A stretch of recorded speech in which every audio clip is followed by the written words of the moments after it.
السلام علیکم ناظرین کرام۔ یہ یروشلم کا ایک ویران علاقہ تھا جہاں پر انسانی ہڈیاں کھلے آسمان کے نیچے بکھری پڑی تھیں۔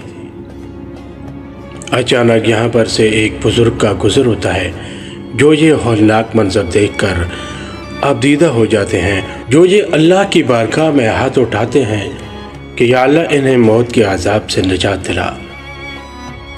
دیکھتے دیکھتے ہوا میں خنکی پیدا ہوتی ہے اور یہ بکھری ہوئی بوسیدہ ہڈیاں آپس میں جڑنے لگتی ہیں اور تمام مردہ لوگ زندہ ہو کر دوبارہ اٹھ کھڑے ہوتے ہیں۔ یہ بدبخت لوگ کون تھے جو بے گور و کفن کھلے آسمان کے نیچے پڑے تھے، اور یہ بزرگ کون تھے جنہوں نے اللہ کی بارگاہ میں دعا کی اور تمام کے تمام مردے دوبارہ سے زندہ ہو کر اٹھ کھڑے ہوئے۔ ناظرین کرام، حضرت حزقیل علیہ السلام حضرت موسیٰ علیہ السلام کے تیسرے خلیفہ ہیں جو منصب نبوت پر سرفراز کیے گئے۔ حضرت موسیٰ علیہ السلام کی وفات اقدس کے بعد آپ کے خلیفہ اول حضرت یوشع بن نون علیہ السلام ہوئے، جن کو اللہ تعالیٰ نے نبوت عطا فرمائی۔ ان کے بعد حضرت کالب بن یوحنا علیہ السلام حضرت موسیٰ علیہ السلام کی خلافت سے سرفراز ہو کر مرتبہ نبوت پر فائز ہوئے۔ پھر ان کے بعد حضرت حزقیل علیہ السلام حضرت موسیٰ علیہ السلام کے جانشین اور نبی ہوئے۔ آپ علیہ السلام کا لقب ابن العجوز یعنی بڑھیا کے بیٹے سے ہے، اور آپ ذوالکفل بھی کہلاتے ہیں۔ ابن العجوز کہلانے کی وجہ یہ ہے کہ یہ اس وقت پیدا ہوئے تھے جبکہ ان کی والدہ ماجدہ بہت بوڑھی ہو چکی تھی، اور آپ کا لقب ذوالکفل اس لیے ہوا کہ آپ نے اپنی کفالت میں لے کر 70 انبیاء کرام کو قتل سے بچا لیا تھا، جن کے قتل پر یہودی قوم آمادہ ہو گئی تھی۔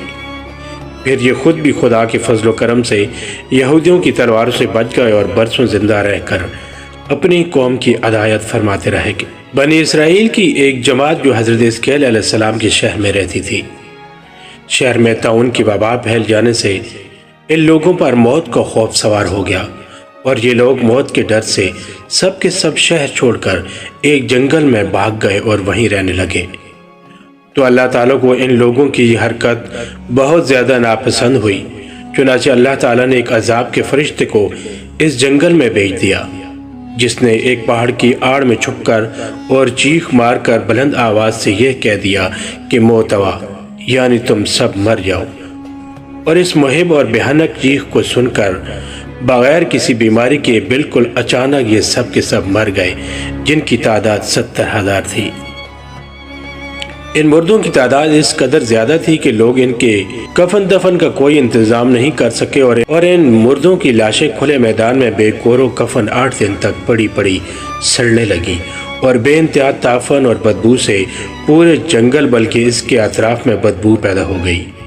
کچھ لوگوں نے ان کی لاشوں پر رحم کھا کر چاروں طرف سے دیوار اٹھا دی تاکہ یہ لاشیں درندوں سے محفوظ رہیں۔ کچھ دنوں کے بعد حضرت حزقیل علیہ السلام کا اس جنگل میں ان لاشوں کے پاس سے گزر ہوا تو اپنی قوم کے 70,000 انسانوں کی اس موت ناگہانی اور بے گور و کفن لاشوں کی فروانی دیکھ کر رنج و غم سے ان کا دل بھر آیا۔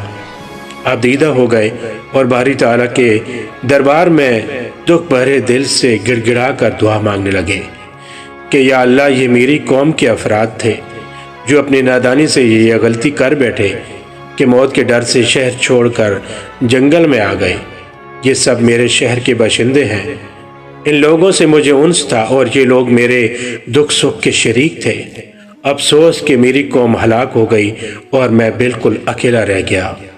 اے میرے رب، یہ وہ قوم تھی جو تیری حمد کرتی تھی اور تیری توحید کا اعلان کرتی تھی اور تیری کبریائی کا خطبہ پڑھتی تھی۔ آپ بڑے دلسوز دل کے ساتھ اس دعا میں مشغول تھے کہ اچانک آپ پر وحی اتر پڑی کہ اے حزقیل علیہ السلام، آپ ان بکھری ہوئی ہڈیوں سے فرما دیجئے کہ اے ہڈیوں، بے شک اللہ تعالیٰ تم کو حکم فرماتا ہے کہ تم اکٹھا ہو جاؤ۔ یہ سن کر بکھری ہوئی ہڈیوں میں حرکت پیدا ہو گئی، اور ہر آدمی کی ہڈیاں جمع ہو کر ہڈیوں کے ڈھانچے بن گئے۔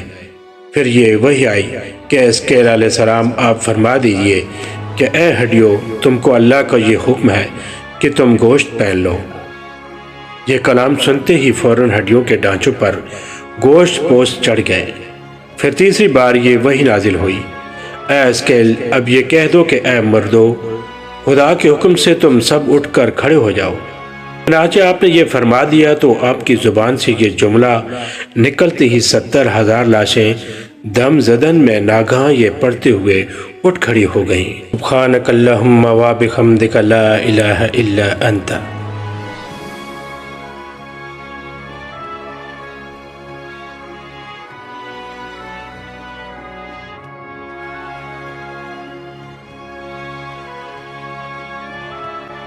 پھر یہ سب لوگ جنگل سے روانہ ہو گئے، اپنے شہر میں آ کر دوبارہ آباد ہو گئے اور اپنی عمروں کی مدت بھر زندہ رہے۔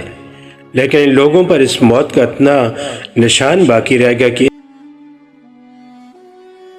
ان کی اولاد کے جسموں سے سڑی ہوئی لاش کی بدبو برابر آتی رہی، اور یہ لوگ جو کپڑا بھی پہنتے تھے وہ کفن کی صورت میں ہو جاتا تھا، اور قبر میں جس طرح کفن میلا ہو جاتا تھا ایسا ہی میلا پن ان کے کپڑوں پر نمودار ہو جاتا تھا۔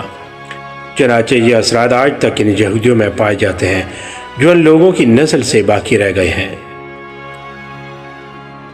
یہ عجیب و غریب واقعہ قرآن مجید کی سورہ بقرہ میں خداوند قدوس نے اس طرح بیان فرمایا کہ اے محبوب، کیا تم نے نہ دیکھا تھا انہیں جو اپنے گھروں سے نکلے اور وہ ہزاروں تھے، موت کے ڈر سے تو اللہ نے ان سے فرما دیا مر جاؤ، پھر انہیں زندہ فرما دیا۔ بے شک اللہ لوگوں پر فضل کرنے والا، مگر اکثر لوگ ناشکر ہیں۔